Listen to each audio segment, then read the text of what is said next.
everyone, this is Suzanne in Texas, and I wanted to show you another version of how to make a patch for a baseball cap. And before I get started, I want to give a shout out to Lisa Shaw. Honestly, y'all, you need to find her Facebook page and watch her videos. Anyway, I'll try and see if I can find a link, or maybe she will add one. But I've learned so much from her. If you ever have a chance to go to any of her classes, she is a fabulous educator, and it's always fun. Anyway, okay, let's go on. All right, I'm going to do a little different than the last one, and I need to open a design space. Again, I'm using a 5x7 hoop, and I assume everybody knows if you changed your hoop and it wasn't oriented vertically and you wanted it, it was vertically and you wanted it horizontally, you can just double tap on hoop down here and it changes it. Isn't that fabulous? It's so fun. Okay, I'm going to look for a big circle in my fonts, which would be an O or a 0. And I want to use just like a chain stitch or floss stitch, something fairly light. And I happen to have a lot of different flosses. This one's from Applique Market, and please visit Applique Market. They have these patch designs already done for you for like $2.40 when they're on sale, and she has some fabulous ones. So you might want to just skip all this and go straight there. Okay, this is Applique Market's font, and this is the 4-inch. And let's see what the O looks like in it. Let's do a capital. I think it's probably all capitals, but okay, this will probably work. Needs to be centered. Okay, that'll make a great oval patch. And it is 3 1/8 by a little over 4. So I want to rotate it right here. And I'm going to make it a little bit smaller and center that. And I want several of these ovals to be kind of like the border. It's actually going to hold all the layers together. Okay, so there's one. I'm going to duplicate it, copy and paste, and I'm going to offset it just a tad. So I highlighted it over here, and I'm going to grab it if I can. Oh, quit. And just offset it a hair, maybe even make it a little bit different in size. And then kind of offset it. And I think I'll add a third. So copy, I'm going to paste it again. There's the third one. And do sort of the same thing. Maybe bring it downward a little bit. So there, it's kind of like 3 spirals. Okay, so that will be the stitches that will hold the different layers that you put together, and I'll show you that in another video. If you wanted to, you could change these to be 3 different colors. I'll just show you how you do that real quickly. Say I wanted the second one to be blue or some other color, and that way you have a stop and you can change your thread.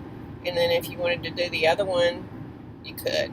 I don't want mine to stop. I want them to all be the same. So I'm going to go back and make this black. And rather than scrolling through and trying to find black, I can hit palettes. That means what colors are used on this current page. Oh, you can't see it. And I'm going to make it black. Click OK. And they're all black now.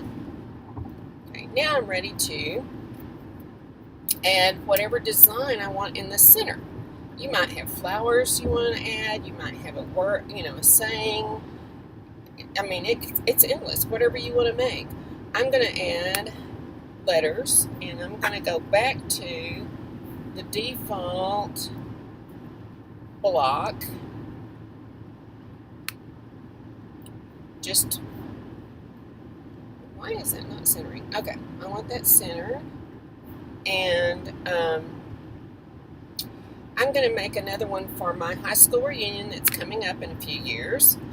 I went to CHS, Cooper High School in Abilene, Texas. I'm going to make that bigger.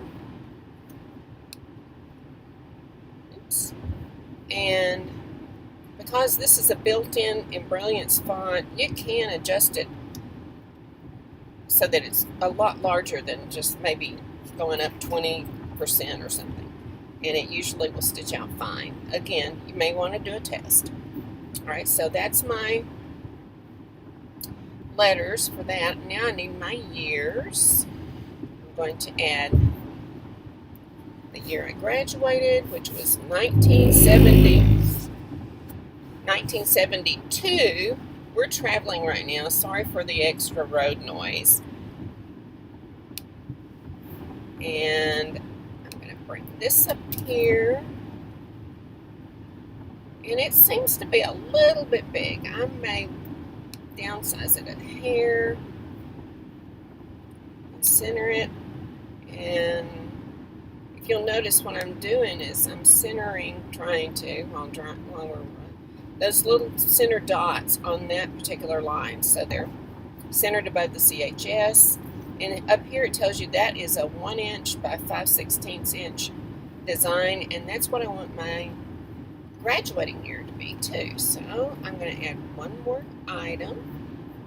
And my 50th, not my graduating, but my 50th anniversary year, is that right? Reunion year is 2022.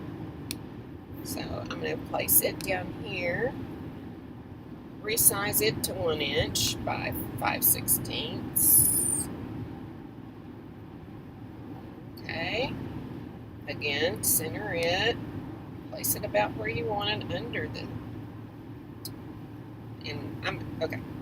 Now, I prefer to have my CHS one color and the numbers a different color. So I need to change it so that I've got a thread break or a stop.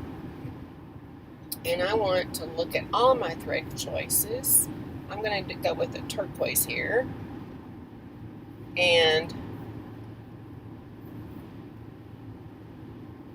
probably when I stitch this out, I will do, because our school colors are red and blue, I might do the black lines in really blue, then the CHS in blue, which honestly I could change all these blacks to turquoise, and that way I wouldn't have to change.